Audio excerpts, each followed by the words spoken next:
Hi everybody, my name is Stephanie Wagner and I'm a school-based mental health outpatient clinician with Clay Behavioral. If you're watching this video, it's because you're curious about anger and wanting to know a little bit more about what it is and how to deal with it. So I'm going to talk about anger today using a visual called the anger iceberg. So we know that icebergs are giant chunks of ice floating in the water, but did you know that what we see of an iceberg is actually only 10% of the entire thing? That means 90% of it is underneath the water.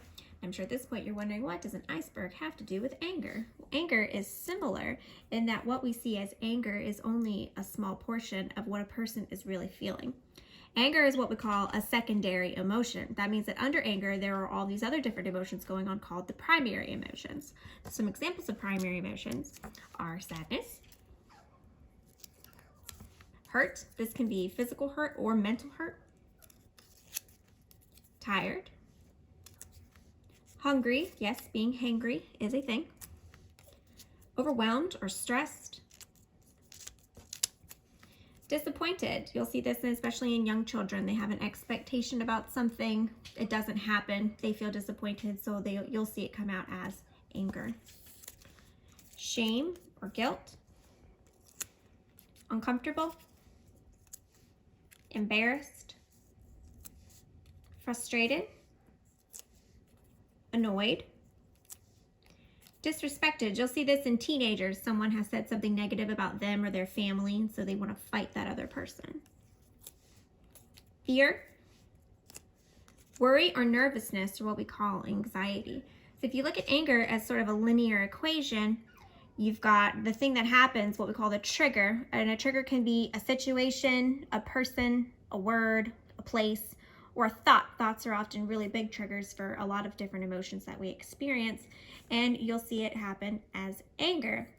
But you'll notice that anger is not B, anger is C. B are these primary emotions. So the trigger occurs, we experience this primary emotion down here, and it comes out as anger.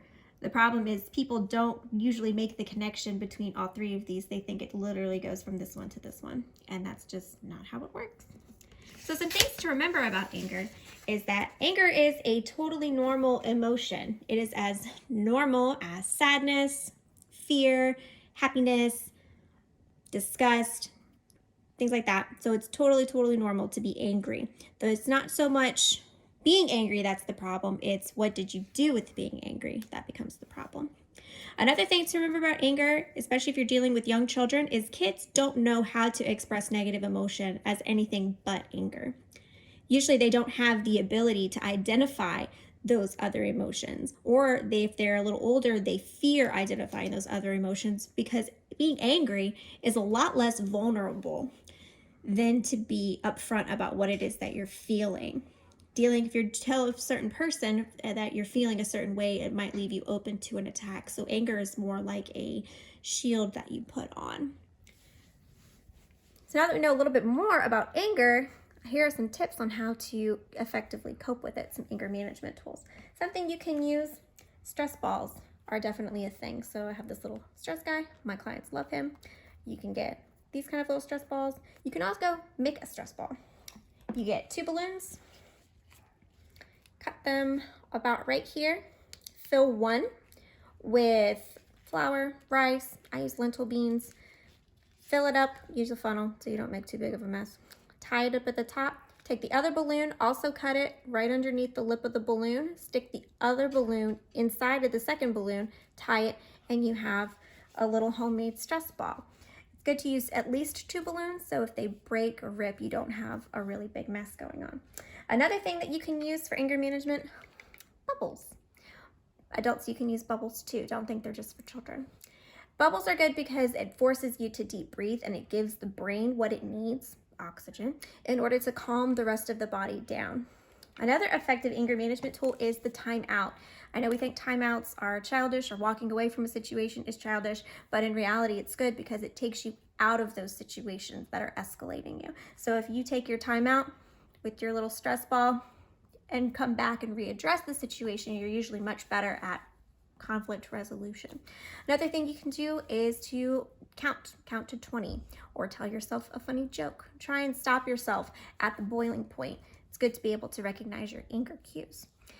Good anger management comes from being able to identify these primary emotions, because if you can stop yourself here and address the primary emotion that's going on, you're better able to deal with your anger. A really important thing to remember, especially for us as adults, is that an escalated adult cannot de-escalate an escalated child. So being able to use your own anger management tools when you find yourself becoming angry to help your escalated child is way more effective than being escalated yourself and trying to get your child to calm down as well. I don't know about you guys, but I know if someone tells me to calm down when I'm angry, that's not a thing. It's not going to happen. So kids are the exact same way. We as adults do tend to forget that children are little people just like we are. So they're going to experience things just like we are. They just don't know the proper way to handle everything. So there we go about anger. I hope you enjoyed the video. Stay safe out there.